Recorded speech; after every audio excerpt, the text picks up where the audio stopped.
jëlee si parents yi la ñu dégg sa papa wala sa yaay di lay yar ne maa ngi waay wax loo xam ne nga foog ne loolu c'est aisé xale bi fàtte na ko fekk yaa ngi ancré si xale bi loo xam ne habitude bu bon la donc gis nga Safia man pour li may wax mooy boo bëggee am éducation boo xam ne c'est normal tàmmalal sa doom lu baax tàmmalal sa doom communication boo xam ne day neex sa doom mun na nekk ak yow nekk sa xarit parce que si ni nga nekk sa xarit ba pare am cër si mag am cër si mbedd bi ba pare fu mu dem ñu naw ko sans nga forcer ko violence sans nga bañ ko priver comme beaucoup de parents li ñuy wax pour yar xale bi il faut nga priver ko de yenn bien je suis absolument pas d'accord pour priver l'enfant de quelques biens si tu as les moyens boo munee defaral sa doom boo munee dimbali sa doom defar ko mais am na noo xam ne nga koy yaree ba bu génnee yow sa intérêt rek moo siy dem. d'accord Math. en attendant. waaw Sofia dafa am benn borom xam-xam moo doon waxtaanal mu ne ma man dama feebar mais xam naa li ma dal askan bi ñu bëri dañoo feebar xamuñu lu leen dal bés bu may dee feebar bu may rey man xam naa lu may rey mais ñoom dañu feebar te bu ñuy dee du leen xam lu ñu xam lu leen rey. xam nga dafa am li ñuy wax mondialisation ak l'embrassement des valeurs ak li ñuy wax aussi système de référence international boo xamante ne ci wàllum culture la ñun nag dañ ñu coloniser culturellement parce que da ngay xool xale bi nga xamante ne moom mooy nekk ci école bi di jàng mais ci kër la jóge éducation bi ñuy wax tey jii. parce que bu njëkk ba mag ñi penc mi moo doon rey moo doon yar penc mi moo doon yar ñu tuddee ko propagandisme propagandisme boobu nag tubaab tuddee ko loolu moom da daan tax ne bu njëkk ba benn kàddu moo amoon bu borom dëkk bi bu xasee ba wax kenn du ci teg baat. borom kër gi bu waxee kenn du ci teg baat penc mi ki moom dëkk bi bu waxee kenn du ci teg baat.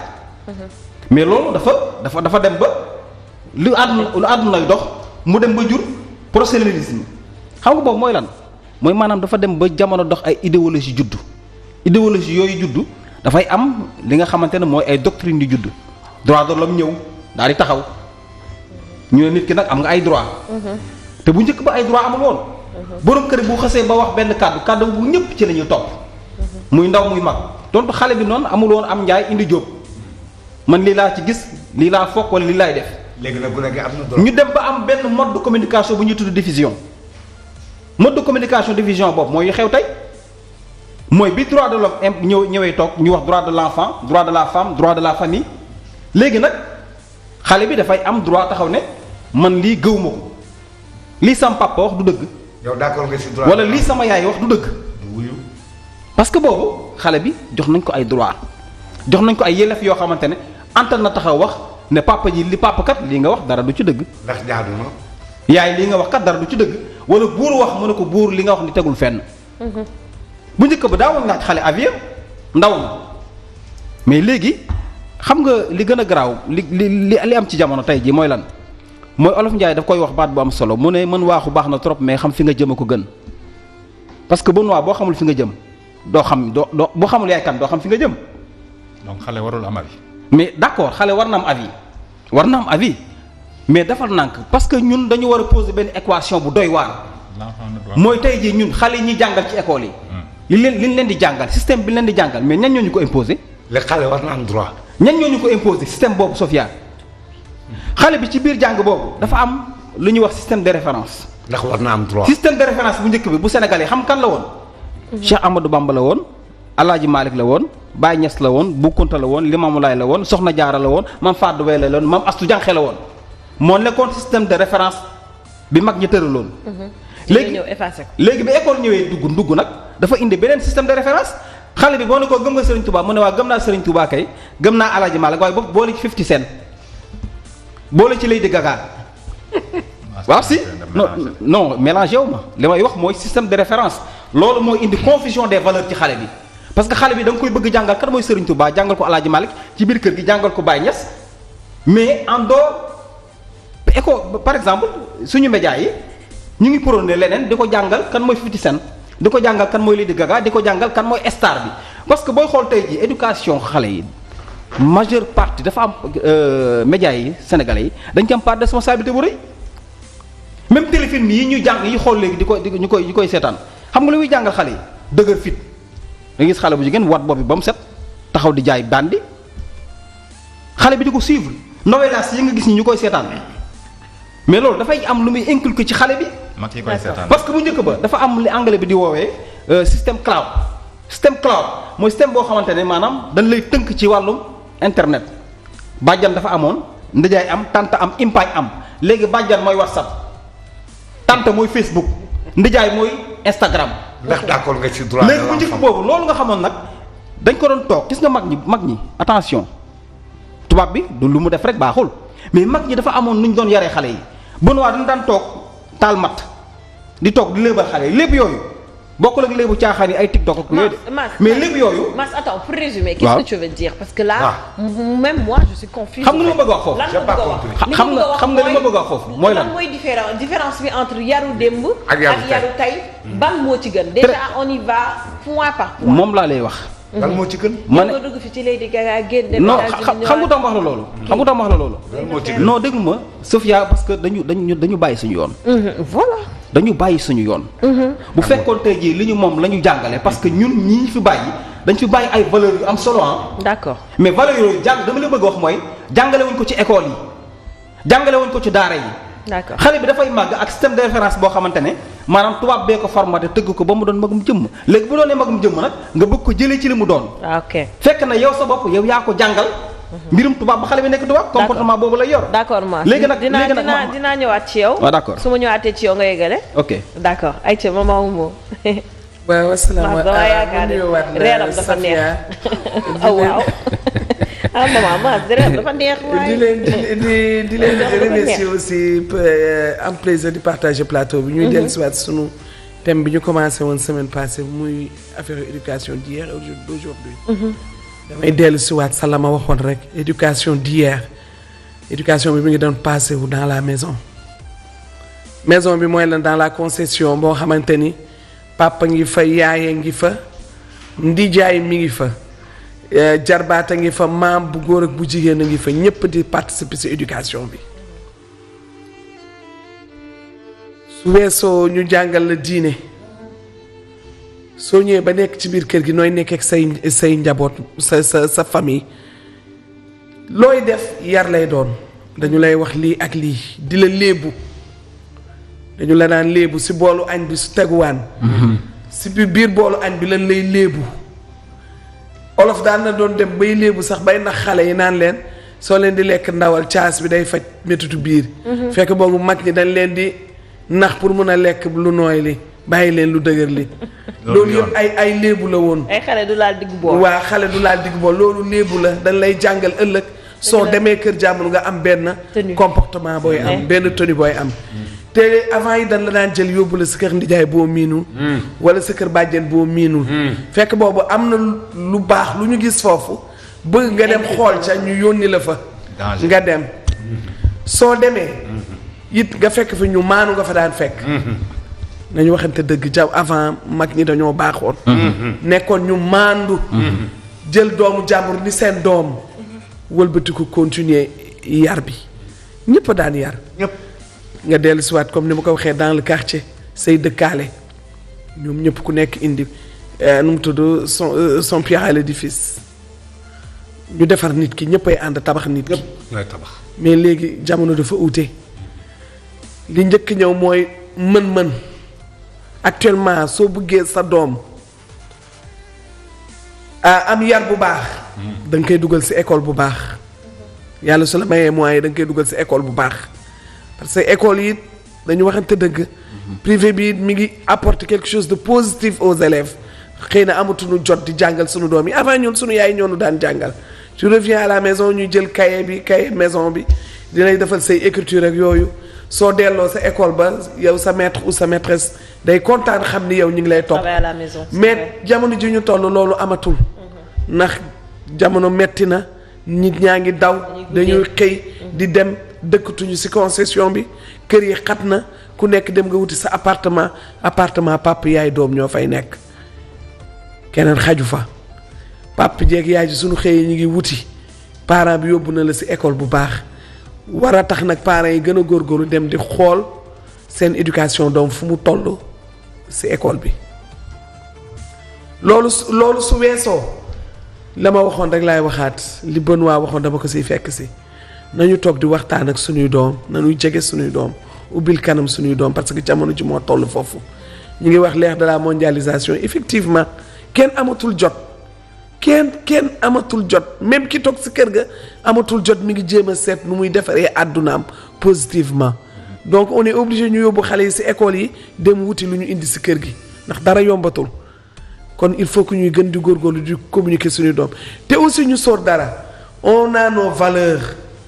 Surtout on a nos valeurs nu ñuy sauvegarder suñuy valeurs parce que yaru Sénégal cosaanam munul bokk ak yaru waa nasaraan yi munul bokk munu tane ñun dafa am suñu culture am suñuy valeur te dañ ko war a préserver parents yi ñoo war a xoolaat seen bopp parce que ñi yar léegi ñu jur xale yi fa lay yaree dugg bi njëkk nekkee si ñoom waaw parce que suñu waxee waajur bu taxaw wax ak sa doom saaga ka c'est de l'indiscipline. mais maman Oumou. oui sañu culture ak sañu valeur yooyu. pourquoi feeñul si ñun. Benoît. waaw. ku nu yar nga nangu woon ñu yar la déglu say waajur. valeur yan la yaree woon. richesse ya sa parents yi amoon. richesse yi sa xeet am.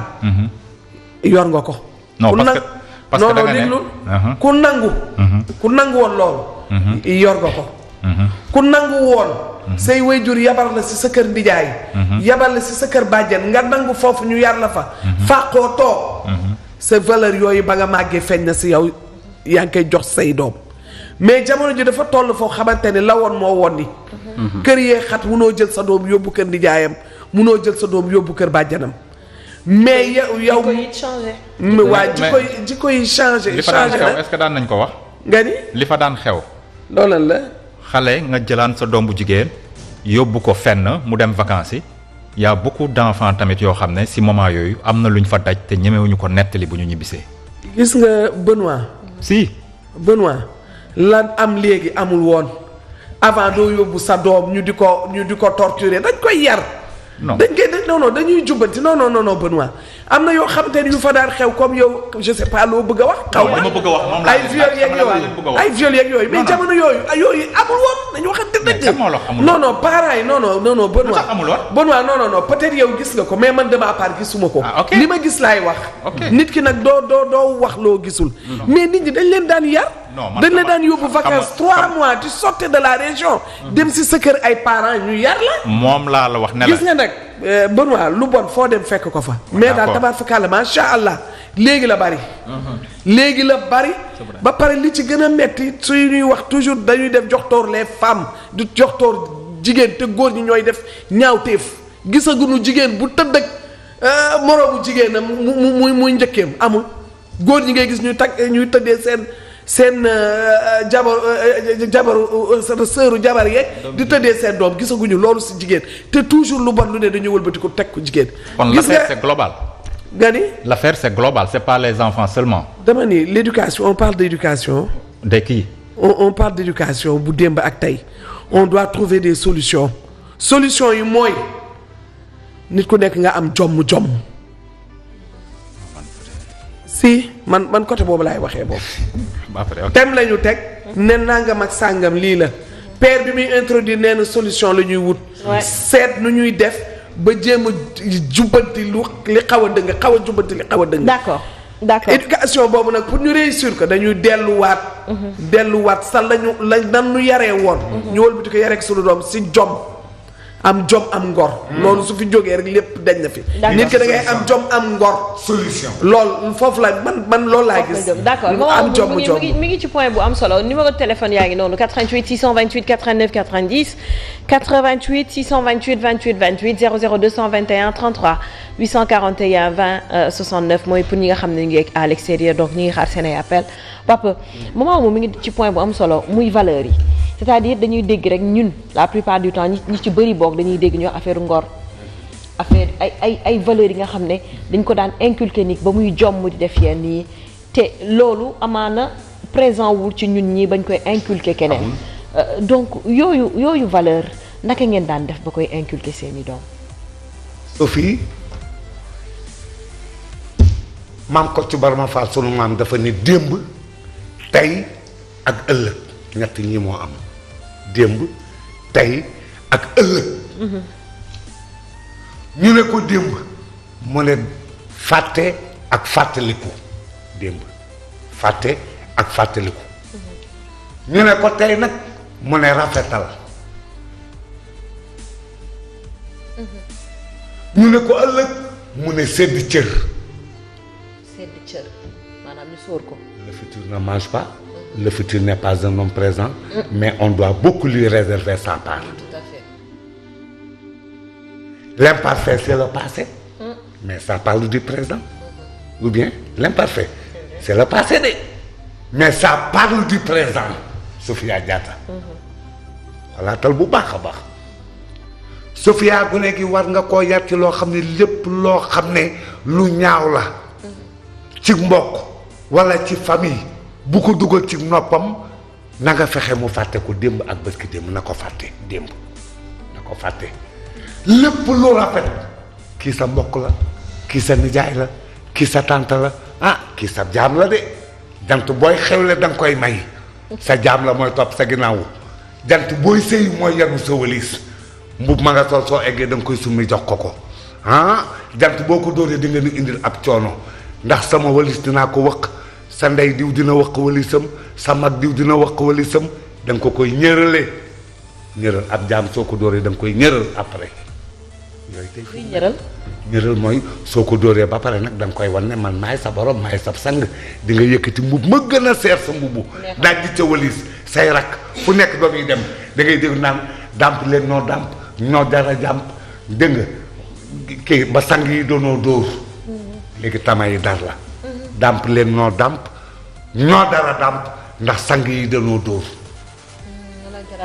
waaw ay tama génn ñu bari ñàkk seen kii ba mujj soo bëggatee daal sa doomu njaay wala kenn ne la déet bërki dem sama mbubu sàngam dem na mu nga ne diw di sol dégg nga sama tubéy sàngam dem na ah bul ma indil kii desetuma dara sama wëlis mu doon ab yar boo xam ne maanaam ci njëkk ak teraanga lay am boo xam ne day gën a renforcer les liens mais tey kii dafa am complexe boobu Benoît du yéegub saret dafa am complexe boobu Benoît du sol caaya Benoît du lekk cere Benoît du lekkee loxo Benoît du fas Benoît du rimb xamul sax luy rimb luy fas ak rimb waa kay rimb mooy ñu tegal la laax bi sifal la ko ñeex mi kii soow mi ba mu ne ci kaw nga boole ko ba laax bi ak soow mi ànd maase ànd loolu mooy rimb fas nag mooy ni ngay tibbee di fas nga naan mi ngi fas nga naan firip boobu loxo ngay lekkee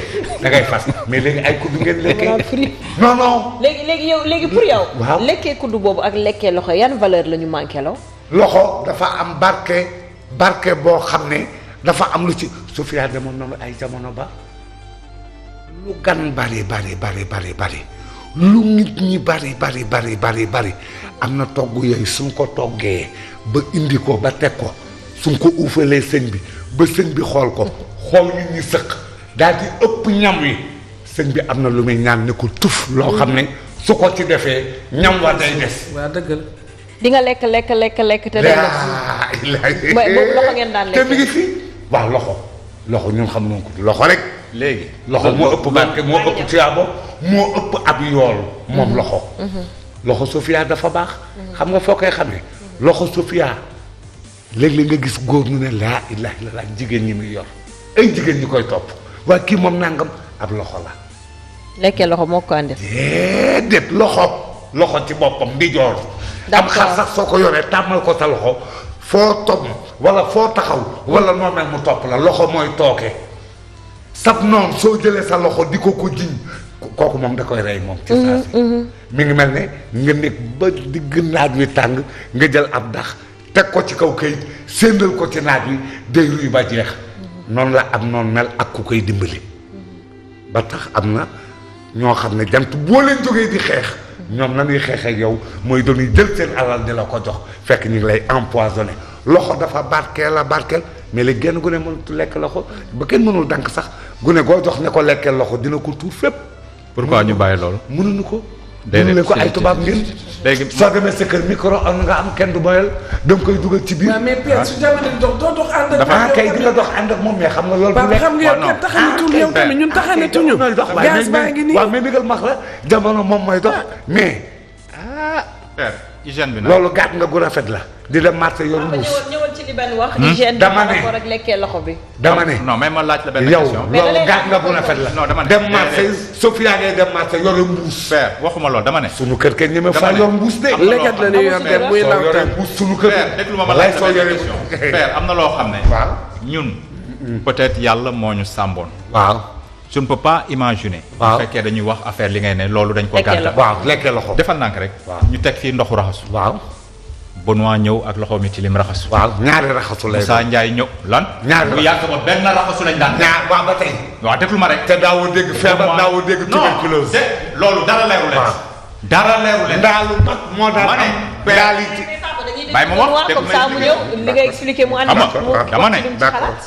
man am na loo xam ne ba léegi ku ma ko defal bu ñu toogee ci ndab ma ne la franchement man lii neexuma je ne peux pas imaginer bu yàgg ba ñu teg boolu raxasu ñépp ñëw raxasu ci ku nekk ñëw dugal di lekk ñu ne ma loolu hygiène la peut-être yàlla moo ñu doon sàmm muy benn cas l'autre cas mooy da ngay gis koo xam ne day toog ci boolu ndab man pour man duma ko yar kenn kooku lekk dugal loxoom ci gémmiñ daggal la jaxatu tegal la mais loolu fan la amati mi ngi ci ñun kajoor kajoor yi ak d'accord Bawol yi. mais dama la bëgg ne am na nit ñoo xam ne du question dara waaw mais tubaab man nga. mais man je ne vais pas éduquer waaw tubaab nga. du question tubaab micro-ondes nga am. ñun Père. bool na ni teg yow palaat père. nga indi. moom hygiène bi lay wax. par hygiène rapport xam nga lan mooy ak salive père xam nga lan mooy salive ñun africain am na yoo xam ne dañ koy def peut-être yàlla moo ñu siy sauver ñu bañ a am loo xam ne jàngoro la waaye loxo moo ko indi. loxoo koy indi loxo moo koy indi man de loxo laay lekkee. am na ñu damay dañuy lekkee loxo ba léegi léegi xam nga Safia dafa am benn question bu ma posé loxo laay lekkee. maman Oumou dafa ne ñun dañoo am ay valeur ñun dañoo am ay culture ñun dañoo am lépp wax na dëgg. wax na dëgg daal déglu ma rek ba pare mu ne yaru nasaraan bi waaw ak sañu yar dafa ute dafa wuute. d'accord boo jëlee 80% des sénégalais ñu ne la sañu yar moo gën waaw may laaj sañu culture ak sañu valeur yi bu ñu ko boolee ku fi jógee dem ci dëkku nasaraan bi di topp lu baax li nasaraan boobu di def waaw doo ñeme taxaw déglu ma rek doo ñeme taxaw saw ci mbedd waaw feu rouge ci éducation bi laa wax ba léegi de waaw doo ñeme brûler feu rouge waaw doo ñeme dem ci boutique waaw fekk ñu la jiitu waaw nga ñëw di njëkkante dem jëndi loolu am ñàkk yar la. lu tax ñun ñu am ko fii te ñoom ñu am yar boobu foofu loolu c'est dafa que Benoît. non may ma xaar rek pare bu ma de dañ ma jox temps de parole bàyyi leen ma yeggali après ngeen wax dama bàyyi ma yeggali non bàyyi ma yeggali defal ndànk non non non ma ne non bàyyi ñu yeggali parce que da nga ne non man xam ne lan laay wax man xam nga lan laay wax man si yar dafa war a feeñ si population c'est vrai. yar dafa war a feeñ si population lu wér. mais ñun population Sénégal on n'est pas éduqué et ça se voit bu ñu génnee ci biti sañu problème bi yëpp moo tax ma ne leen sañu culture ak sañu valeur yooyu bu ñu ko mënoon boole comme ni ñu ko waxee ñun ñëpp ba mu nekk su ñun on sera meilleur pays au monde doo dox juste un chauffeur de taxi dawal tuuti ibbi capootam taxaw car raxasu dugalaat waaw des choses yoo xam ne pour man waaw éducation la ñu amul ñun moo tax ñu koy def dëgg la. doo taxaw gis nit ñi nekk ci tali bi ñu ne la fii waroo fi aw nga ñëw ne dama fay aw par force dëgg la. donc y a manque d'éducation au Sénégal ñàkk léegi sañu culture ak sañu valeur yooyu fan lañ ko def noonu doon na ñàkk. fan lañ ko def mën naa tontu laaj boobu. parce que sénégalais boo laaj mu ne la ñun waaw dañu am sañu ay culture dañu am sañu ay valeur dañu am sañu ay lii dañu am sañu ay lii mais ça ne se voit pas dans la société waaw. te bu ñu jël yëpp blâmer ko ci génération tey bi Benoît je pense man loolu laa gis je pense que réponse loolu amoon na fi avant je pense que sànq ma expliqué loolu laa doon expliqué te comprendre loo leen li muy wax nii. expliqué ko mu non non je te jure xam nga parce que boo fekkee da nga bëgg. yow nangu woo expliquer mu jeex. waa mais père bàyyi ma wax. waa demal. demal xam nga dafa li ngay wax noonu c'est tellement important parce que boo génnee ci mbedd mi comportement yu nga gis sénégalais yi di ko def. tu te poses la question tu te poses la question. nan la fi mag ñi bàyyi. est-ce que ñun ñu ngi koy topp. xam nga bu ñu jógee di bàkkoo suñu mag ñi. te mag ñi ni ñu jàngale ñun. bu ñu jëfee du feeñ. kon y a un problème. waaw yàqu-yàqu am na. bu ñu jógee tey jii di bàkkoo ay valeurs yu mën ni ngor. waaw yu mën ni jom. yu mën ni fayda yu mën ni ngaram yi. ak fit yooyu yëpp bu ñu koy bàkkoo tamit te bu ñu jëfee du feeñ. waaw mais li Benoît posé. question bu jara réflexion la. dëgg la ñu toog wax ci mais xam nga lu waral loolu. xam nga lu waral loolu. lu ko waral. gis nga tey jii nit ki mënta tàqamti ko nu ma nàmpul c'est pas possible valeur yii ñu wax ñi yëpp c'est parce que dañ ñu ko jàngalewul Sénégal ñi war a yar ñoom ñoo yarwul. lan mooy jom. xam na déglu ma wax la man bu ma dugal foofu. lan mooy jom dama bëgg nga bàyyi ma développé. mais soo ko xamul doo mën a développé. Sofia li ma bëgg a wax c'est clair dama koy wax sànq tey jii gis nga tey jii tant que jëluñu tey jii njàngale mi à la base parce que échec bi c'est à la base njàngale bi tant que jëluñ tey jii li mag ñi defoon ñu koy jàngale ci école yii jël éducation islamique ak christianisme di ko dugal ci école bi ñu koy jàngal xale yi boobaa xale yi nañ am lu ñu jomb. mais Mass parce que no xam non amul. si non ça n'existe non arabe non je pas d'accord. c'est pas mon souci c'est-à-dire yéen li ngeen bëgg école bi yëpp jàngal seeni doom. waaw yéen ñi nga xam ne yéenay waajur yi. yéen lan ngeen di jàngal seeni doom man à un certain moment je me dis que ñun ci suñu bopp dañuy dem bëgg faciliter de telle sorte que lépp li nga xam ne école dafa am wàllam. xam nga lu tax loolu. ñun ñu am suñu wàll. xam nga lu tax loolu c'est-à-dire école am na lu mu la war a jàngal. am na leen loo xam ne say waajur moo la ko war a inculquer en tant que valeur. xam nga lu tax loolu. mais gis nga il faut qu'on se dise la vérité il faut que ñun ñu ñemee di aussi di waxante dëgg. école bi lan la ñu jàngal lu dul la culture française kan mooy De Gaulle kan mooy Descartes kan mooy nangam. non defal nangam doctrine ñooñu ñu jàngal. waaw mais du yaa ngi nii boo amoon tey ñu si bëri ñu ngi nii jàng bi ngay jàng c'est pas pour rester au Sénégal. c'est aussi pour sortir. waaw mais defal nangam balaa ngaa laax jaay laax lekk. balaa ngaa laax jaay laax lekk. balaa nga maa jàngal bàyyi ma jël téléspectateurs yi maa ngi ñëwaat léegi ci yow 88 628 89 90 salaamaaleykum. waaleykum salaam. sëñ bi noo def. sant sunu borom. alhamdulilah ñu ngi lay déglu sa gis-gis ci émission tey bi. waaw xam naa dañ leen a dab ci émission bi mais mel na ni am na solo. dëgg la. xam naa nag dafa am baat bi maanaam baat boobu ngeen di waxtaanee mooy yar. loolu wolof tuddee ko yar. jamono ji moo manqué. dëgg la. ndax borom fas bi buy dàq fasam loolu mu yor noonu di ko caw loolu moo tudd yar. jàngalekat bi tamit jamono yi mu doon dóor ki muy jàngal loolu mu koy dóoree moo tudd yar. kon yar dafa ànd ak loolu faw mu saf. léegi nag yar am na coppite. boo demee ci tubaab bi Benoît mu ngi wax am na yu bari ñu woo ko def ci dëkk tubaab bi mu ne même ñun ñu jógee koo fii bu ñu demee seen dëkk tubaab bi dootuñ fa ñemee def loolu. waaw loolu lu ko waral du dañoo changé jikko waaye foofu dafa am loo xam ne moom lañ la dig. mooy duma. ku def lii ñu sanctionné la da ngay fay nangam wala dañ lay jàpp def la nangam. daa am ay daan dëgg la. daan yoo xam ne nii moom lañ la teg. loolu moo tax kenn ñi mu ko fa def. mais du question wu yar moo tax teguñu ko fa def. ba tey ab mais yar dafa la am daan yoo xam ne ay duma yoo xam ne leer na ne boo ko defee mu tegu sa kaw. ba tey ab yar la. mu ngi taxaw di la xaar. waaw moom laa la bëgg loolu moo tax ma tàmbalee ci. lan mooy baatu yar. loolu moo tax ma tàmbalee ci mag ñi ba ñuy jël baat boobu wala wolof tuddee ko yar lan mooy yar yar dafa am loo xam ne mooy dal sa kaw ay daan. waa père. suñ man gën a gudd laa yëgal mais xam nga maanaam dama la bëgg ne yar faw ñu yaree la ci koom-koom ci li nga ragal yow li nga yar ragal parfois mën na ne du méttital la teg la méttit wala ñu jël li nga moom. ci koom-koom. waaw ñu jël li nga moom mën nañ li nga moom pour yaree la ko. mën nañ la teg méttit aussi pour yaree la ko. yooyu nag moo jar a seetaat. waaw mag bu taxaw si même ñun suñu njiit yi ñuy. parce que ñun ci ñu waa baax na suñu njiit yi ñuy tooñ ñi. parce que ci ñun lañ jugee ko donc jikko yi ñu am ñun suñuy njiit jikko yooyu lañu am parce que ñoom ci ñun lañ. beneen bi mooy ñoom su fekkoon am na daan yu dëgër yu ñu leen di daan. kon am na lu ñuy jàmbat lu bëree bëri du am.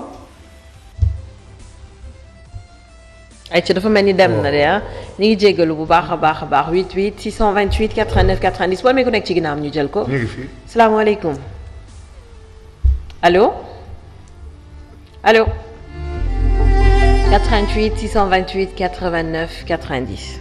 ma daaneel foofu rek xam nga foofu li may daanelee mooy lan Sofia li ma bëgg wax c'est très clair mooy tey jii nañu dugal enseignement yi nga xamante ne mooy suñu valeur ñu dugal ci école bi xam nga kër gi da doon yar mais les maisons n'éduquent plus amatuñu temps pour yar école bi yaratul parce que da ngay jël sa. c'est que parents yi ñoo démissionné assumptuma la ak école. mais d'accord léegi parents yi démissionné nañ penc mi démissionné nañ école bi démissionné nañ daara yi démissionné nañ mais fan la xale bi di yaroo et puis ñi war a yaru tey ji ñi war a yar ñoom ñoo yaruwul parce que li may expliqué sànq mooy waajur yi nga xamante ne tey jii ñoom ñoo waroon jël valeur yooyu transmettre ko génération bi yar leen ñoom ci boppam valeur yooyu amuñu ko da ngay gis Benoît li muy wax sànq dugg ci benn kër gis waajur wu tiim doomam daggal ko saagam ndey gis waajur wu tiim gis sa papa jàpp sa yaay duma ko ci kanamu nit ñi xale boobu loolu lay jàng rancune boobu lay màggaale et puis dafa am lu am solo loo xamante ne tey jii dama koy répéter plateau yëpp dama ko ci répéter il faut que tey jii ci biir école bi ñu dugal ci jàngum diine il faut que aussi ci école bi ñuy jàngal kan mooy Lat Joor lan la def kan mooy Buur Sine Coumba Ndofféne kan mooy Serigne Touba kan mooy Cheikh Amar Foutiyou loolu ñu jàngal ko xale yi nañ xam ne ñoom aussi am nañu ay références mais pourquoi dañu jàngal loolu est-ce que di nga dem France tey jii ñu fay jàngale Lat Joor amul ça n'existe pas. dans leurs universités doo dem non ñun xam nañ ni dëkk bi doxee ba noonu France doo fa dem ñu fay jàngale Lat Joor doo fa dem ñu fay jàngale Serigne Touba doo fa dem ñu fa mais pour lan ñu ñuy jàngal dogom mais parce que moo la colonisé jàngal non voilà yaa ngi soog a ñëw nag lan nga bind nii noo ko bindee mais est-ce que li nga bind nii loo ko bindee waaw mais xam nga français nga ko bindee français laa ko bindee pourquoi bindee woo ko wolof mais dama war a jàng pourquoi duma jàng donc c'est ñoom buñ la coloniser kay li nga mën a wax ma ànd si maas non xam nga colonisation boobu bokk la colonisation culturelle non maas est-ce que yaa ngi dégg colonisation culturelle mais attends si ñun la mais d'accord ñun ñoo jël suñu bopp takk buum suñu baat jox tubaab bi est-ce que comprendre nga mais d'accord maas tubaab bi deful dara si yar mais ba non bon waa arrête aussi tubaab bi deful dara non bon waa bàyyi ñu waxee tubaab rek tamit nga non dama ne le blanc n'a rien fait si suñu éducation mais pour lan la si blanc bi def non bon li mu ci def bëri na comme lan mais le blanc ne nous a rien imposé non defal naa ko parce que ñun nous sommes toujours colonisés non li ñuy jàngal fu ñu ko jëlee jàngaluñu suñu valeur jàngaluñu ñun ñooy ñan xamuñu ñun ñooy ñan li ñuy jàngal ci école française bi pas d'amalgame non xam nga pas d'amalgame mais li ñuy jàngal xamul tax ma wax la pas d'amalgame waaw boo demoon beneen réew xaw ma ban réew nga mën a dem si àdduna mais seen valeur la leen di jàngal non mais may ma réew yooyu seen valeur la leen di jàngal ñun dañu war a jàngal ñu moom ndànk boo jëlee Afrique du Sud je te donne un exemple am na ñuy làkk anglais am na ñuy làkk loo xam ne seen làkku dëkk nga ñëw Sénégal am na ñu fiy làkk wolof am na ñu fiy làkk leneen mais dis-moi dans le monde ak ni monde bi tëddee fan nga mun a dem te doo fa làkk français wala anglais. ok foofu je suis d'accord waxuma langue bi man. non waxuma dafa am lu tax ma wax la loolu. waaw moo tax ma ne la je suis parfaitement d'accord avec toi ñu dugal ci suñu éducation. ñan ñoo doon ñi nga xam ne ñoom la ñuy ndamoo ñun. je suis parfaitement d'accord c'est ça.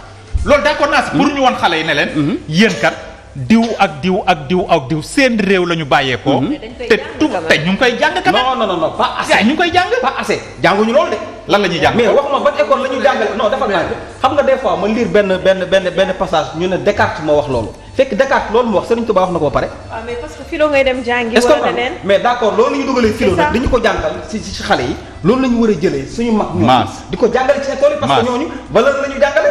d'accord ok maman éducation moo amatul ci école. d'accord c'est un fait li Mass di wax c'est un fait mais on parle d'éducation te pour man acteur bi nga xam ne mooy njëkk ci éducation mooy ki nga xam ne moom mooy sa yaay wala moom mooy sa papa mooy sa papa ki nga xam ne ñoom ñoo la jur ñi la jur c'est que mënuñoo def dara ci yow di xaar keneen maanaam école ba wala tubaab ya wala keneen nit naan ku amul wéeruwaay da ngay neex a ba wax y a des gens yoo xam ne ils sont passés par les écoles comme ñun ñëpp mais seeni valeur dañ koo am parce que seeni parents ils ont pris la peine xamal leen li nga xam ne mooy seen éducation li nga xam ne moom mooy seen yar xamal leen lan mooy seen valeur mais quand tu vois une personne bu nga xam ne léppam école la ko xamee amul dara loo xam ne waajuram bu jigéen comme bu góor xamal na ko donc ça devient un problème léegi pourquoi ñun ñu dem ba suñu lépp rek école lañ ko war a basé wu alors que kër ga mooy éducation bu war a njëkk ci nit ki parce que yow soo yarul sa doom déjà quand le prof wala quand le maître t'appelle pour te dire ah sa doom bi de par exemple moom du suivre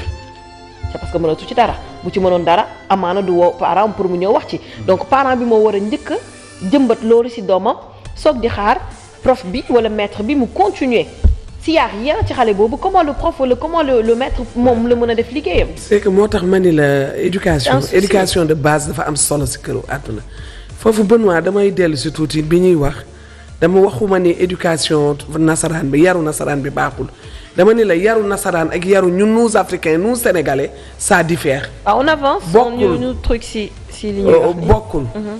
loolu laa la doon wax xeebu ma it yaru nasaraan bi xeebu ma ko ndax aussi am nañu lu baax. mais dama ni jamono ji ñu toll il faut que ñu prôner nos valeurs.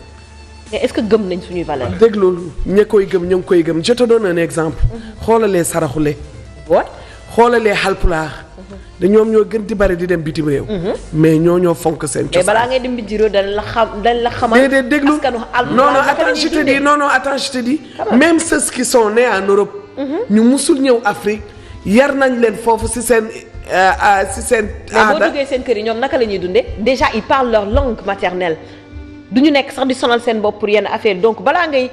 non balaa ngay ñaawal yëfu jàmbur day fekk sa bopp sa rafet. Safia ñaawalu ma yëfu jàmbur. non je parle pas non waxuma ak yow. waaw je parle en général culture bi nga xam ne. dama dañuy lay indexé expliquer chaque jour tubaab yi. da nga may bàyyi ma daaneel su ma daanelee pare tu sauras ce que j'avais à dire. d'accord allez-y. dama ni nit ki say valeur da nga ko war a sauvegarder yow sa wàllu bopp da nga war a am jom am ngor.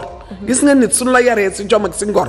dara mënul bëtt sa bët. di nga xool yar boobu ñu la rek nga am loo jommale sa bopp te nit ki loo jommale sa bopp rek di nga taxaw am seetlu ba pare il faut que nit ki di seetlu boppam li ma lay wax si xalpulaar yeeg nasaraan kii saraxule yeeg les bambara et consorts juddoo wuñu Sénégal.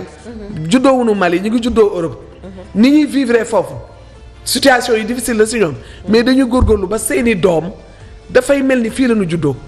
comment ils font. yar bi leen di yar. dem nga jàngi nasaraan ba yem na fa soo ñëwee si kër gi suñuy valeur lan la koy inculquer loolu laa wax. culture yeeg valeur yi nañ koy inculquer suñuy doom bañ a am kersa. parce que mag ñi am na lu baax lu ñu fi bàyyil. il faut que ñu góorgóorlu si bu baax a baax a baax ba pare nu mu tudd un peuple parfait n'existe jamais. Safia nañu seet démb suñu njiitu démb yi ak suñu njiitu tey. bokkuñu. barki démb njiitu démb yi. Safia dërëm bu ñu fa fekk fa lañ koy baax. ñoom exemple docteur Amadou Cissé Dia yàlla na ko yàlla yërëm ana ñu baax ñoom ana ñoom professeur Assane Seck genre nit yooyu amatul. luñ la dénk te moo ko da nga ko fay baax looy jiite luñ la dénk am na loo jomm nga ñu di la toog man damay wax toujours man jomm naa nit di ma wax may sëgg jamais du ma ko nag mu je l'accepte jamais de ma vie. ku ma wax dama lay tontu. ayca ñu jël téléphone bi 88 628 89 90 salaamaaleykum.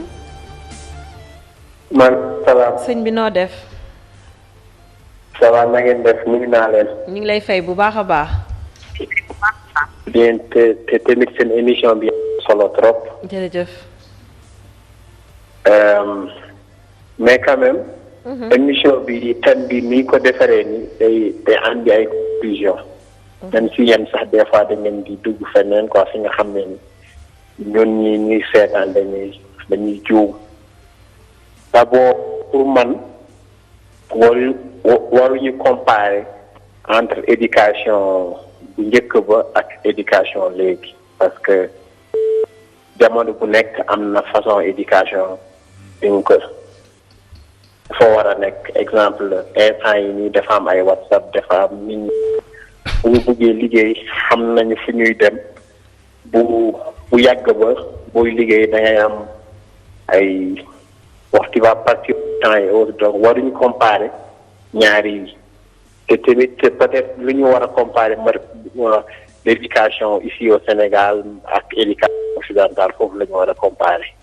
bon gis naa nag intervention yi yëpp bu baax je suis vraiment très d'accord avec Benoît il est très pertinent te tamit li ñu ci bëgg ajouter éducation jàngal suñu xale la joor nu mu doon def pour man ça n'a à voir ak éducation loolu ay légende loolu ay histoire la pour man tamit suñu problème bu gën a ngande mooy mun jël lu baax ci ñeneen exemple tey mënuñu contredire que jigéen bu solee pantalon instant boobu la gën a am sécurité pour mu jël benn paañ yor sol ko au moins war nañu reconnaître que pantalon bi moo gën a ëpp sécurité mais ñun du ñu xool pantalon bi baax na de lu ñu ñëw ci yow yëpp non lu ñëw ci ñun yëpp en tant que feneen la jógee dañ koy wax baaxul du ñu xool lii na mbaa lii baaxul boo andee leneen rek di nga xam ne baax dana la wax kii tubaab la mbaa kii dafa génn gaa mbaa ko yooyu mais ñun du ñu xool jamais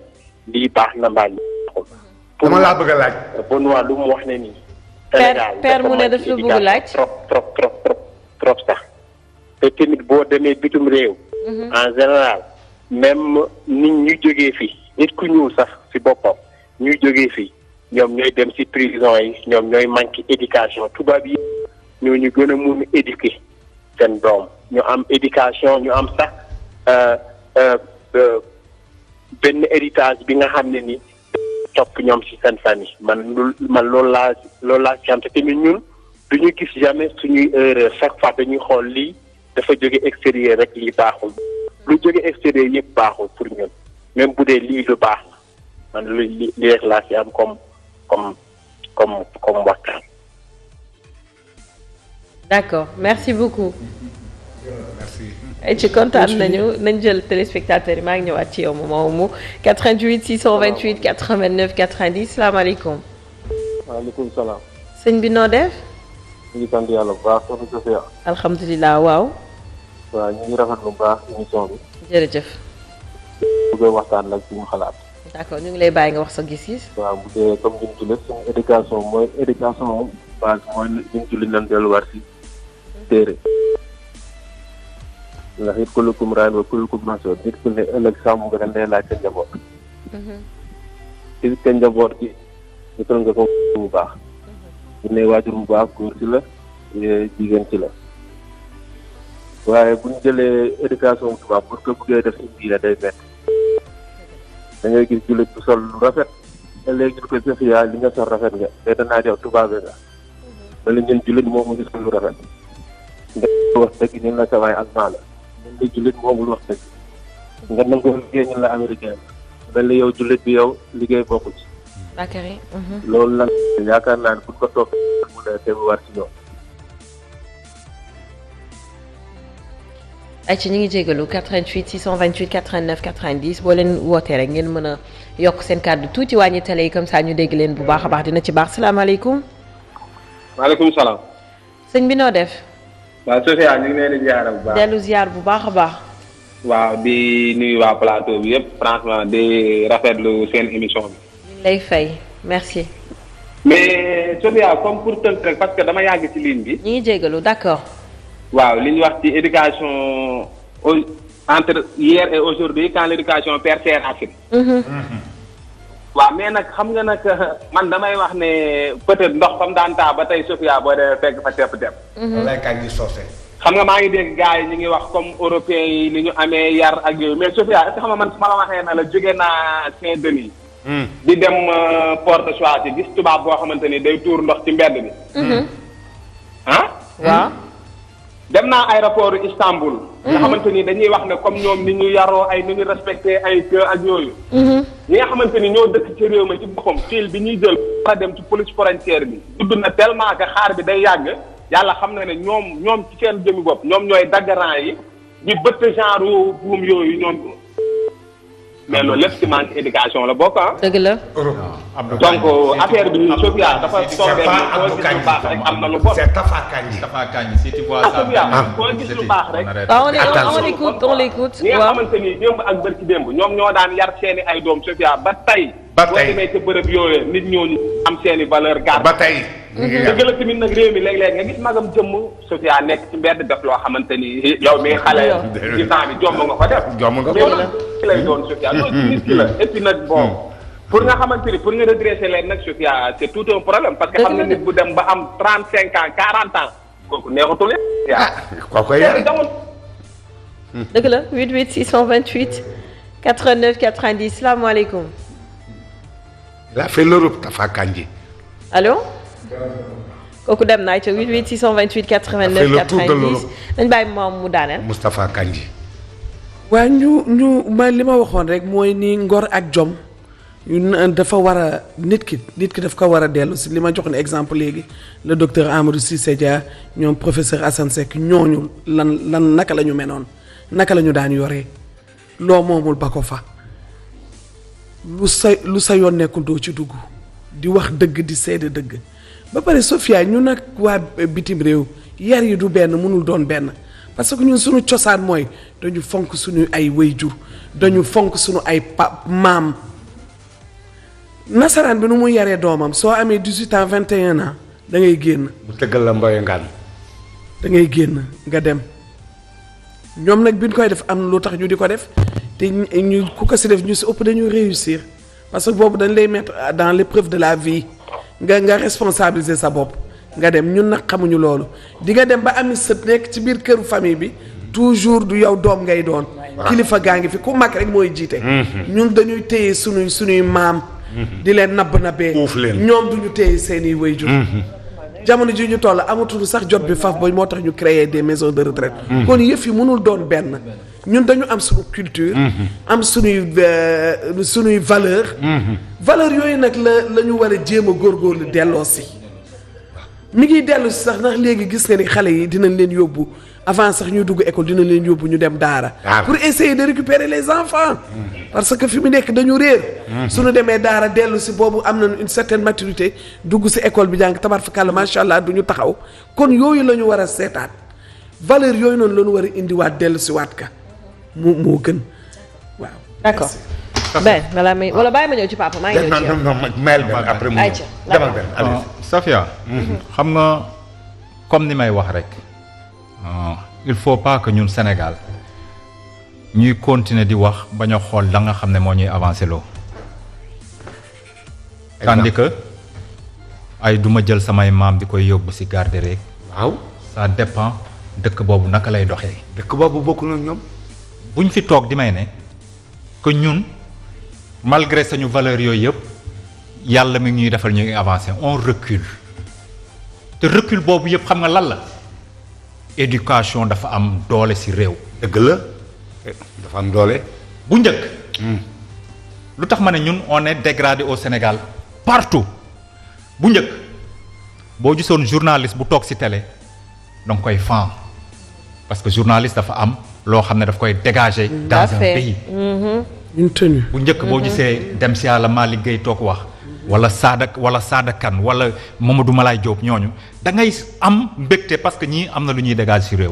bu njëkk boo gisaan suñu gouvernement les ministres comme ni ko Umu waxee da ngay bég parce que da ngay xam ne ñii c'est des hommes d'État mais loolu mu jeex nga demati ci école yi boo gisaan sa prof da nga foog ne yàllaa ngi taxaw. loolu amatul dëgg la. ñuy demaat donc moo tax ma ne ñun Sénégal. fi ñu commencé woon ñun fi ñu commencé léegi on est dernier dañu delluwaat. léegi nañu xool yu baax yooyu nga xam ne prof yi ma wax ministre yi fi nekkoon lalala yooyu yëpp lan na ko tax loolu mënatul ne. on ne peut pas continuer toog di wax sañu valeur. sañu nangam sañu lii te loolu amul ci réew mi. muy benn cas papa ak yaay boo amee doom. war nga xam kan mooy sa doom xamu leen li ma wax de war nga xam lu tax ma ne war nga xam lan kan mooy sa doom. comprendre booy yar sa doom war nga xam sa doom mi fan la mun a dem ak fan la mënul dem. parce que loolu la ki dugg sànq ne. mais loolu seetlu moo la koy may. loolu nag léegi nag si tu n'as pas le temps toog pour seetlu sa doom si tu n'as pas le temps. bëgg école bi defal la yëpp. école bi defal la yëpp wala si tu n'as pas le temps nga ne. comme ni ko waajur di dugg waxee sànq ne. yat xaw ma yar la ñuy wax yar. waaw yar mooy yar. waaw wax na dëgg. ça me ronge le cœur. d'accord. xam nga tax ma ne Safia ça me ronge le cœur. et je le répète. boo defoon sondage. il y a beaucoup d'enfants qui ont souffert ni leen seeni waajur doon martyrisé. père. waaw man si j'étais yàlla mayoon ma doole. xam nga lan laay njëkk a voté Sénégal. te ba léegi amagu fi parce que bu fi amoon. tu ne vas pas voir ces enfants qui traînent dehors droit de l'enfant benn par force dama koy voter ak protection de la femme man su ma doon jiitu réew. kooku dama koy voter mu neex naqari mu bañ a jàll dina jàll par force. mën nga maa may ma laaj la. vas-y. droit de l'enfant bi ci laa bëgg a dugg ak yow. moom ngone si. ban ak yelleef moom la am pour ma xam ko pour su ma demee ma jëm ko préserver sama diggante ak sama njaboot ak ñi may déglu te bëgg koo xam maanaam gune gi. maanaam ban droit la am. gune gi ban droit la am. ak ki toll ci defar. mooy gune gi. yow mii papam ak yaayam. waroo ko martyriser. da nga koy wax ci olof. non mooy waroo ko di koy xotxatal di koy def lu ko metti. waaw. parce que nee naa la fii keroog def nañu émission ba pare. demal bën waa waroo ko xotxatal waroo ko def lu metti. ma ne gune gi. waroo ko def lu metti. waaw. gune gi. waroo ko seetaan mii sol ay sagar. di taxaw ci boulangerie yi. di taxaw ci kiosque yi di ñaan lu mu lekk. yow mii papam ak yaayam. loolu maa day taal yi. non déglu ma rek gune gi. waaw war nga ko jàngal. waaw pour mu dem. école bi nga xam ne war na fa jàng pour am xam-xam. waaw gune gi. war nga ko jàngal. bu fekkee sa doom li gën a tardeel sañu république tamit bokk na ci. nga yar sa doom muy jàng di jàng ba benn année. waaw nga xam ne xale bii moom leer na la mënul dem. tu insistes. te bu toogoon na la papa. man kat doo ma yóbbu menuisier wala doo ma yóbbu kii. nga ne ko non non tu dois continuer à l'école. loolu mooy droit xale bi. non may ma rek droit xale mooy. xale bi.